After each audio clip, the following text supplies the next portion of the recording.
and welcome back to my channel. Today I will be giving you my thoughts on The Upside to Unrequited by Becky Albertalli.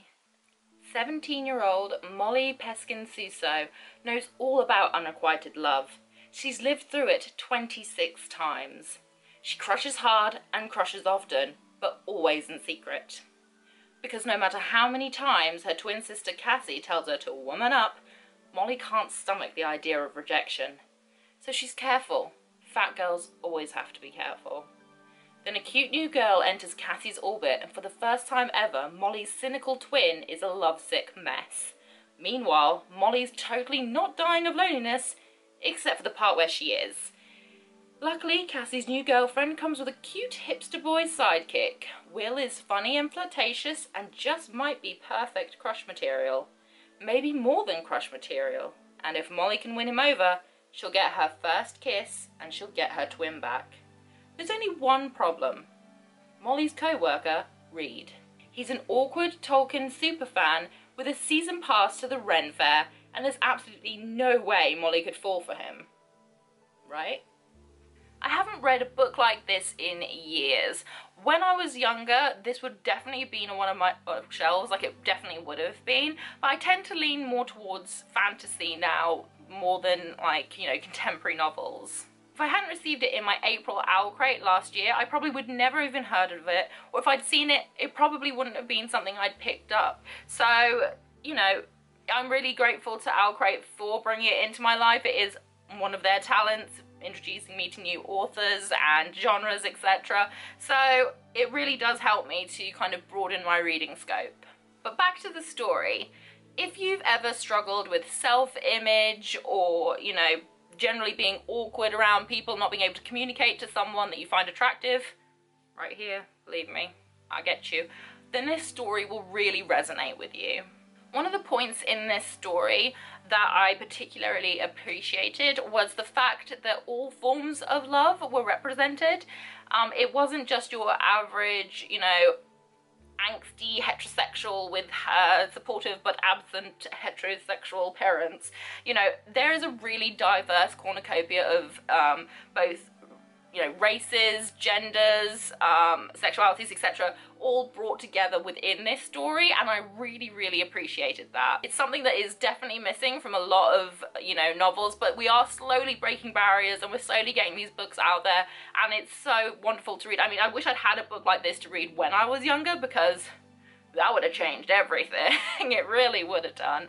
But things like this I really, really do appreciate, because it's not just the same sort of things. It's realizing the world is a lot bigger. It's made up of a lot more people with different likes, dislikes, personalities, everything. You know, there's a lot of cultural differences as well that are brought up within this book, which I really, really did appreciate. If I had to say something negative, it would be that I felt that the constant sort of push and focus on how many crushes she's had was a little too much. It was over kind of played, if you kind of get my meaning. It was stated in the beginning, it's stated in the blurb, but then it is constantly stated in almost every chapter throughout the book, and it was just a bit like, okay, we get it, we know now. We know how many crushes she's had, we know that's it.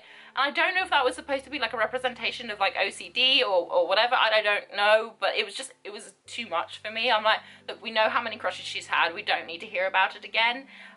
So yeah, for me, that was a little bit too much. I do feel that the relationships in this, I mean, even if you just read the blurb, I mean, it's all a bit obvious. So there were no surprises, which was a little bit disappointing, but I can't really get angry at it. But, you know, there are a lot of obvious choices. I wish there'd been like a surprise at the end, a wild card thrown in there perhaps, but it's still good, and I do like the dynamics between the characters. I just feel that it was very obvious where the story was going. Another aspect that I feel that was maybe perhaps underappreciated, or maybe, you know, not brought up enough or to the forefront of the story as much as I feel that it should have been, was they talk about anxiety, you know, it's mentioned, and her medication is mentioned, and and things like that, but it's only mentioned once. That's it. It's just a mention, and I feel that that would have added an extra depth to the character if she perhaps had, you know, went into more detail about it, about the anxiety, about the things that, you know, could trigger that, etc. I don't know, I just feel like it was just mentioned and kind of brushed off and then continued on with, and I feel that perhaps maybe that would have added like another layer, a more deeper layer to the character. I don't know. I just feel that maybe it was an issue that could have been explored a little bit more. Overall though, I did like this book, and I feel like it really did tackle some things that perhaps aren't commonly tackled, you know, race, sexuality, body image, but also importantly the fact that as you get older, perhaps you do drift away from those that are closer to you, and perhaps that's okay. Maybe it's alright that you're not as close to someone as you used to be. Maybe they're not in your life anymore. People change, things happen, and although it is sad and you want to kind of hold on to things, sometimes nostalgia's all you've got, and you can't really keep holding on to something that isn't there anymore. It happens, and I feel like it's a really important lesson, and I really appreciate that that was added into the story. So all in all, I would rate The Upside of Unrequited at a 6.5 out of 10. It tackles some interesting issues, which is really what I appreciated about it, but a lot of the kind of main bits about love and relationships and things was a little bit kind of too much perhaps for me, but I did really enjoy it, so 6.5 out of 10 for me. Thank you so much for watching this video. I hope that you enjoyed it. If you did, please leave me a thumbs up, say hi in the comments section, and if you really want to, please hit that subscribe button, but also make sure you hit the notification button, otherwise you won't know when I've uploaded. Whatever you're doing for the rest of the day, I hope you have a fantastic day ahead of you, and I hope that I get to see you again very, very soon. Bye!